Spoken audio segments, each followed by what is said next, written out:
ാണ് സന്യാസിമാര് യോഗികളൊക്കെ അവർക്ക് എത്ര കൊടും തണുപ്പത്ത് പോലും അവർക്ക് ഇരുന്നിട്ട് ഭഗവാനെ അല്ലെങ്കിൽ ആ ഒരു ചൈതന്യത്തെ സ്മരിക്കാനായിട്ട് തപസ് ചെയ്യാനൊക്കെ ആയിട്ട് സാധിക്കുന്നത്.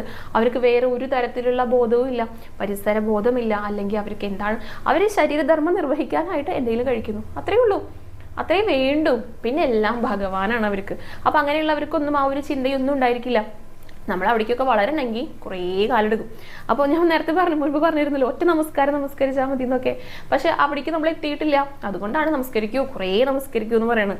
അല്ലെങ്കിൽ ഒറ്റ തവണ നാമം ചൊല്ലിയാൽ മതി. ഒരു കഥ പറഞ്ഞു, ഒറ്റ തവണ നാമം എഴുതിയാൽ മതി എന്നുള്ളത്. ഒന്നിൽ കൂടുതൽ എഴുതുന്നത് എന്തുകൊണ്ടാണ്? നമ്മൾ എഴുതി ഉറയ്ക്കാൻ വേണ്ടിയിട്ടാണ്. അപ്പൊ അതിലേക്ക് ഭഗവാനിലേക്കുള്ള എത്താനുള്ള കുറേ പടികളുടെ ഭാഗമായിട്ടാണ് ഇത്. നോണൊന്നും കഴിക്കരുത്, കഴിച്ചുകൊണ്ട് അങ്ങനെ ചെയ്യരുത്, അല്ലെങ്കിൽ വായിക്കരുത്, നാരായണീയൻ ഒന്നും എടുക്കരുതെന്നൊന്നും പറയണത് അത് ഭഗവാനാണല്ലോ. അപ്പോൾ നമ്മൾ ആ ഒരു രീതിയിലേക്ക് വളർന്നു വരാനായിട്ടുള്ള ആദ്യത്തെ പടികൾ